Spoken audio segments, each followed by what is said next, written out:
I'm an author, speaker, live and business coach, and a direct sales expert. On the King Pinyin Show, I'll introduce you to today's hottest entrepreneurs, celebrity guests, individuals who would inspire and motivate you with their stories. And as a wife and a mom, I'll show you how to balance career and family.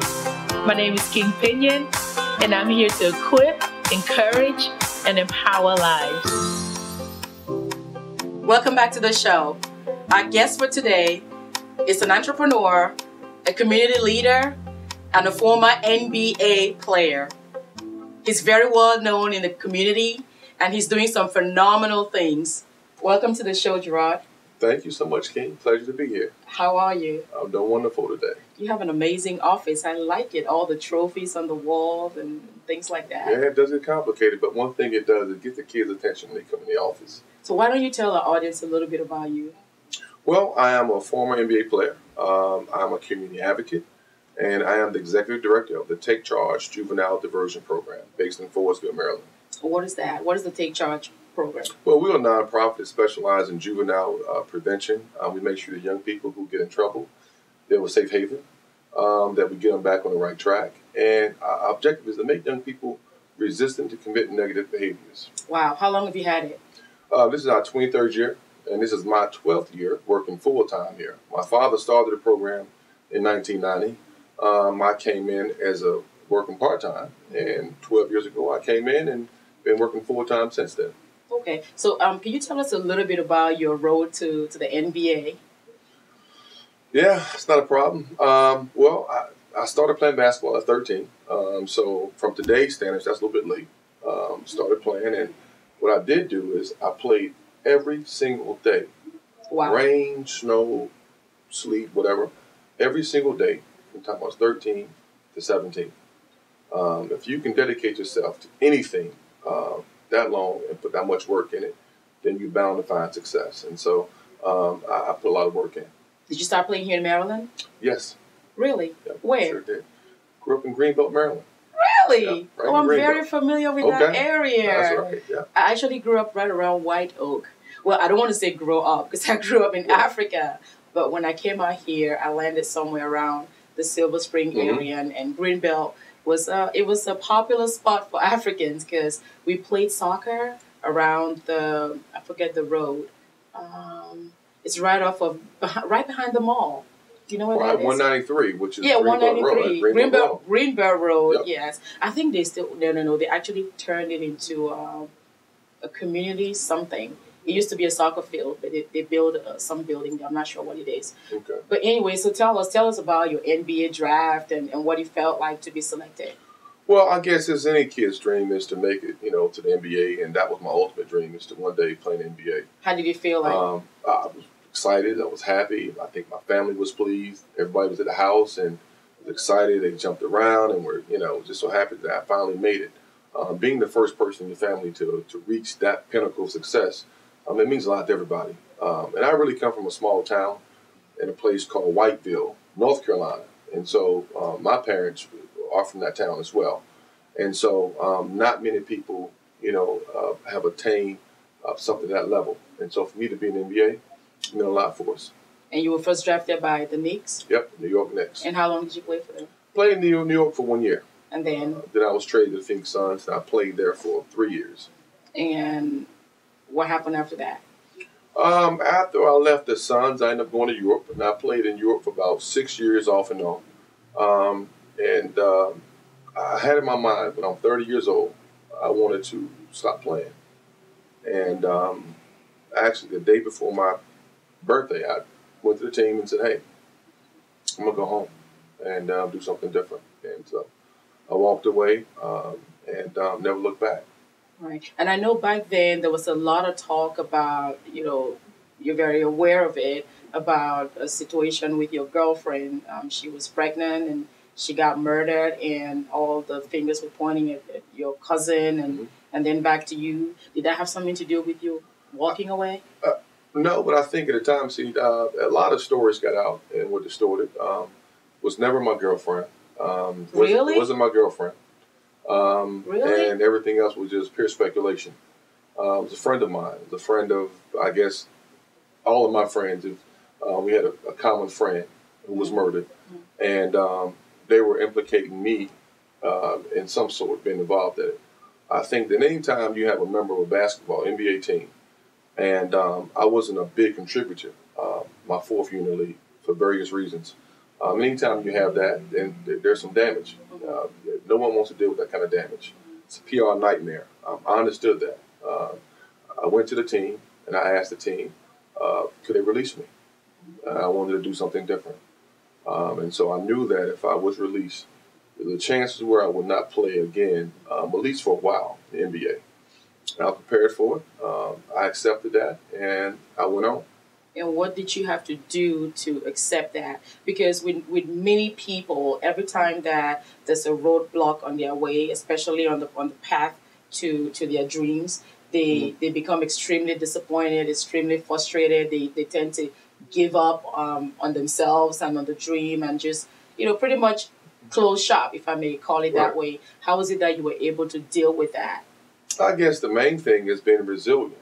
I've always been a resilient young man, and I had a strong father in my life. And so when you have a strong father that's with you, all the time, that tend to make problems go away. My dad made sure I wasn't just a jock, made sure I just focused on basketball. We always said, hey, if basketball doesn't work out, you have other things you can do in life. He thought I was an intelligent young man. He said, you got the whole world in front of you. But he wanted to make sure whatever I did, that I stayed active, involved in the community. And that was a part of me. People don't know this, but when I was in Phoenix, I was 22 years old. I opened up the first and only black bookstore in the black community. So I was doing so much other work in the community, even in South Phoenix, which is segregated even to today. And so that I knew that I would still do great work.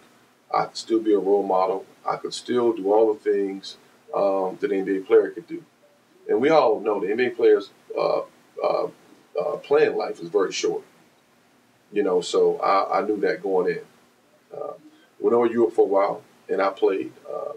And I wasn't as happy in Europe because I felt that my talent was just suited for the NBA.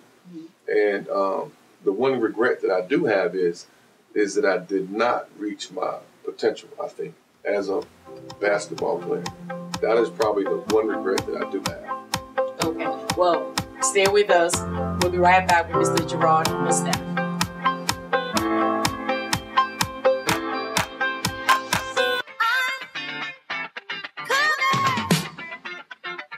Ladies, it's time to ignite your life and become a new woman.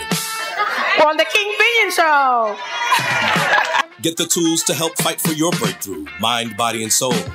Join author, speaker, life and business coach, King Pinyin, for the Ignite Your Life Women's Conference. I pledge to totally equip, encourage, and empower you ladies. Log on and register today at kingpinyin.com. That's kingpinyin.com.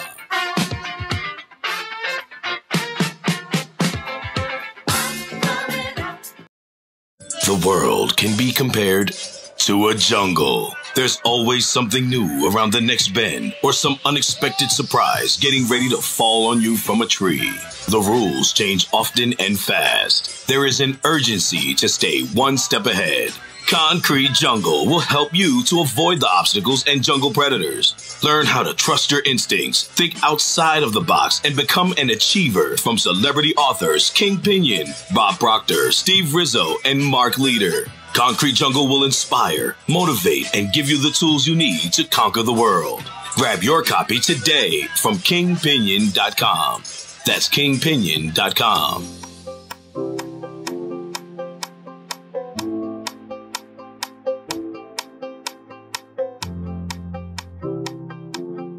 Welcome back.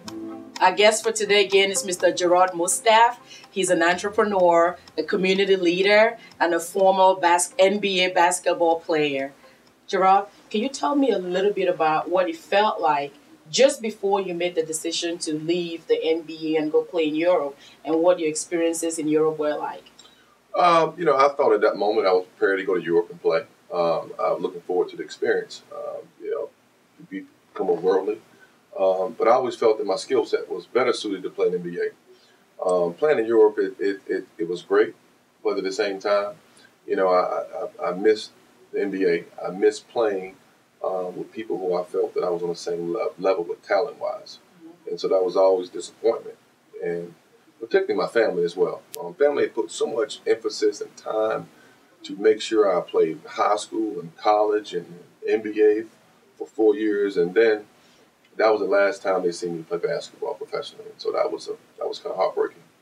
Did you feel depressed? Did you feel like your dream had been stolen from you, had been taken away from you? Did you feel like that at all? I always look at, the glass is half full, not half empty. I traveled to Europe. I went to Paris. I went to Barcelona. I played in those cities, played in Greece, played in all over.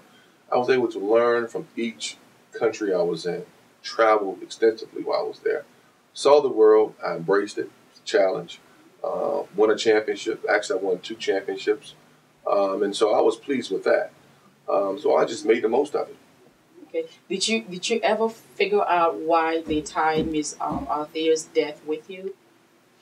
I think anytime that you are associated and you're probably the most prominent, well-known. And then there's also, I had some issues with management with the Phoenix Suns at the time. We were not on great terms, and ideal moment, to part ways. I just felt that it was something that it was a situation that they could use against me, and it worked. When you said you had some issues, do you want to talk a little bit about that? Yeah, the fact that we went to the NBA Finals in 1993, and after the finals, I didn't play much at all. And the coach said, "Hey, I wish I would have played you more." And that was the coach's first year there. It was a new coach, Paul Westphal. And then going into the next year, it was a little bit difficult. There was a lot of media coverage with the situation. And so I knew I wasn't going to get any playing time. Right. I always wonder what it feels like for young athletes like you were back then, because many of you are, in your 20s, right. And early 20s. How do you handle that kind of, publicity, that kind of media attention, people looking at every single thing that you do, scrutinizing it and making judgments, sometimes right, sometimes wrong. How do you deal with that? I tell you, I go back to my father and just, and just my culture. I mean, I'm a Malcolm X, enthusiast. So all of my heroes went through it. Malcolm X, Muhammad Ali, the Black Panthers. And so, I come from a long line of people who had to fight for certain causes. And so I just position myself as I'm like one of those brothers, And so when there's a challenge in front of us, we have to go through it. We have to meet that challenge. And so, and just having a good family support, I just embraced the moment and just kept going.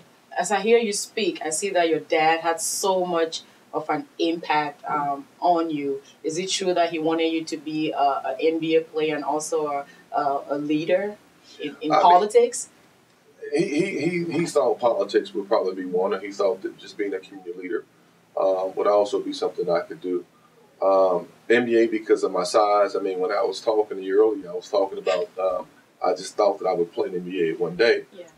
When I was 6'7", my dad measured me and said, "Hey, average height NBA is 6'7". There's no reason why you can't make it." So I already knew I was going to make it. So other things we had to work on, and making sure that I actually understood what my role would be in the community, making sure I could handle pressure when it come up. And so my dad just made sure that we worked on those things, and so that on the court, off the court, I would be ready for it. So what was your transition from basketball like? Well, I'll tell you what, I prepared myself for life after basketball. You don't play basketball every day for so long, and then all of a sudden cold turkey. So I made sure that when I was in the NBA, I interned with the NBA office. So I wanted to make sure that I can understand basketball on the other side as well. When I left my last team in basketball, I began to put together an organization called Street Basketball Association. I wanted to be an entrepreneur, and so I wanted to develop my own basketball company to keep myself active and engaged in the sport. The sport has done so much for me that I wanted to give something back to it. And so I worked on that on the way back, coming from Turkey, on the airplane, I started writing my business plan. Got home and I just focused on that. And then I would also help my father out here at Take Charge program. But I knew that I wanted to be involved in basketball. Okay, and can you tell me a little bit more about street basketball? Yeah, wanted to put together the world's first professional street basketball organization. So we put together 12 teams, in the country, and 12 teams would compete against each other for bragging rights, and players will get paid. And these were the best players in every city: D.C. legends, New York legends, New York street ball players, Boston block ballers, and so these teams would compete against each other for bragging rights, for money, and we would travel all up and down the East Coast and to get a national champion. Well, when I was coming up, there was the Harlem Globetrotters. Was it something like that? It was something like the Harlem Globetrotters, but it was a more competitive. This was entertaining basketball, but it was competitive.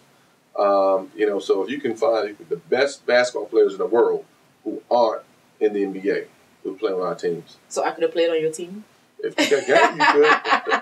I got game. I actually used to play for my school team back in college in Africa as a licensed basketball player. Well, you would have been the first female. I would have been the first female, right? That would have been good to history, watch. Right? I would have made history.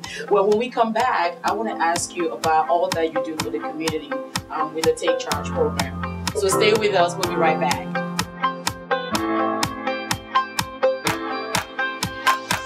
In today's business world, success is an art form. You must continue to broaden your knowledge base to keep up with the latest trends, strategies, and ideas in order to succeed. Author, speaker, coach, and direct sales expert King Pinyin has co-authored an inspiring new book titled Mastering the Art of Success, along with celebrity authors Les Brown, Jack Canfield, Mark Victor Hansen, and many others. The authors featured in this book were specifically chosen to help you create winning habits and acquire the vital information you need to stay competitive. Reading what these authors have to share will be time well spent, and you'll pick up vital new skills. You will also learn how to make smarter decisions, enhance what works, and eliminate what does not. Each chapter in Mastering the Art of Success is like a mini coaching session that will help you achieve your personal and organizational goals. Remember, you are the author of your life. You have the power to unlock your potential, and Mastering the Art of Success will show you how. For more information and to order your copy of Mastering the Art of Success, please visit kingpinyin.com. That's kingpinyin.com. Hey guys, we're at the University of Maryland for our 5 Links regional event with our co-founder, Mr. Jeb Tyler. We just had an amazing event. It's incredible how much fun we have while building the business. It's so good to be able to make money with people whom you trust, people whom you love. And this gentleman right here is the brain and the visionary behind 5 Links. It was incredible, and I'm looking forward to equipping, encouraging, and empowering more people with the wealth machine called 5 Links. We just had an amazing regional event here in Maryland. King Pinyin running it, unbelievable. We are creating so many success stories all over the country, 17 cities today, over 600 people in Maryland. If you're not in 5 Links, take a look. Let's join together.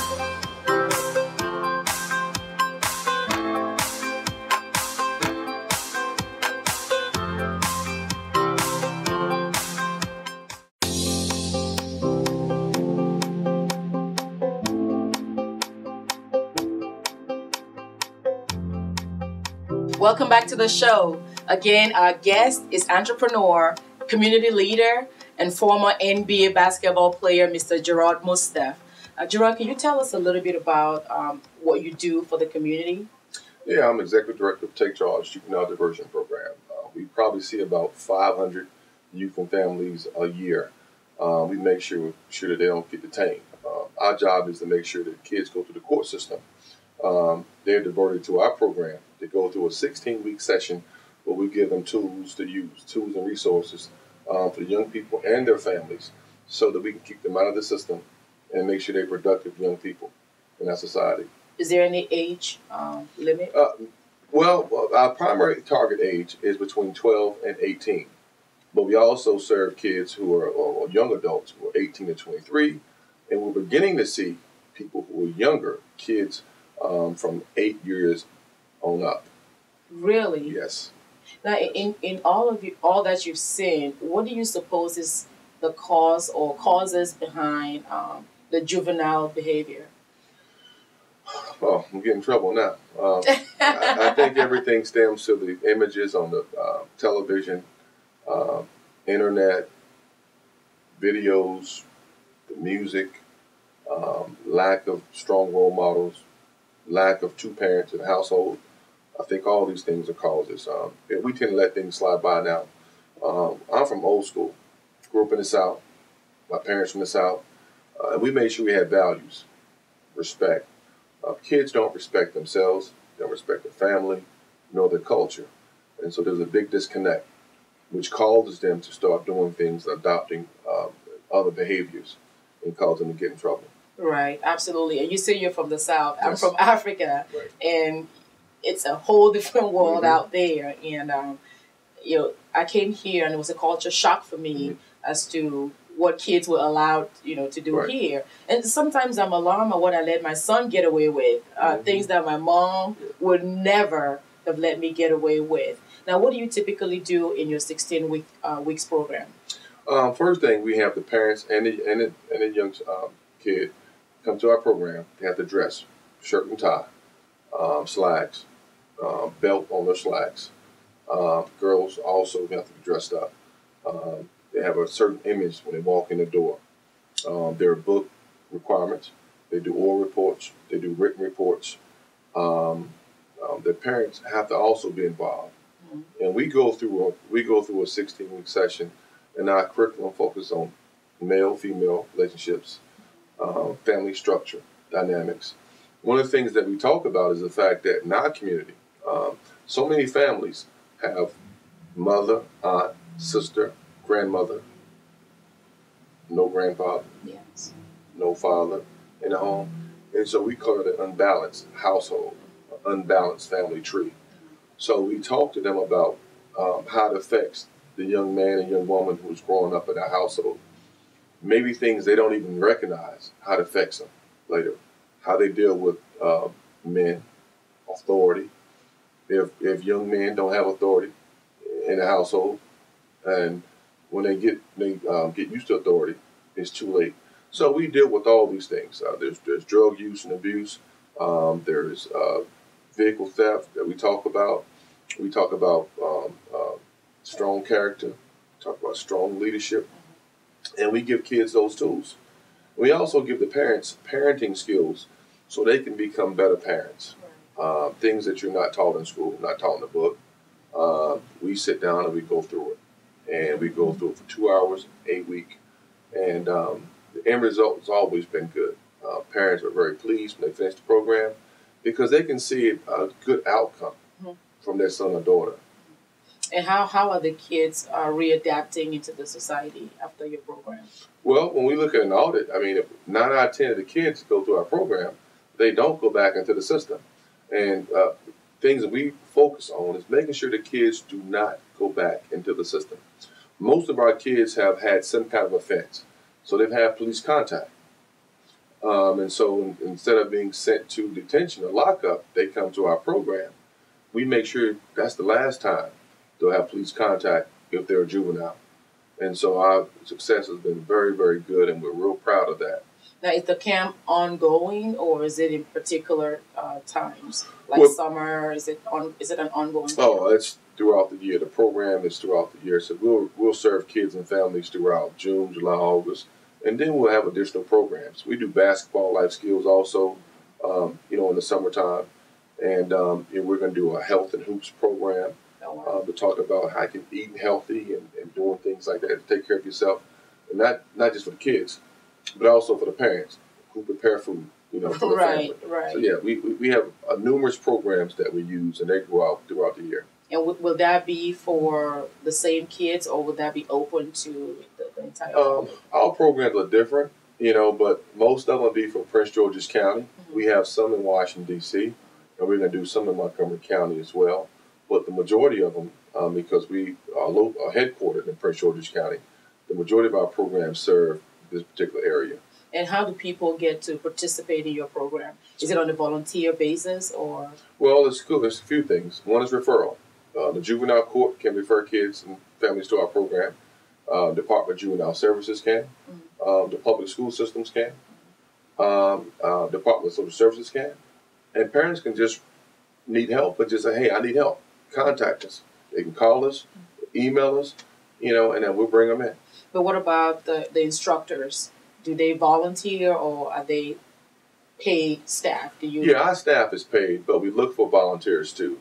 People have a lot to offer, and everyone has a different skill set. And we'll bring people in, make sure that they complete background checks and everything is fine.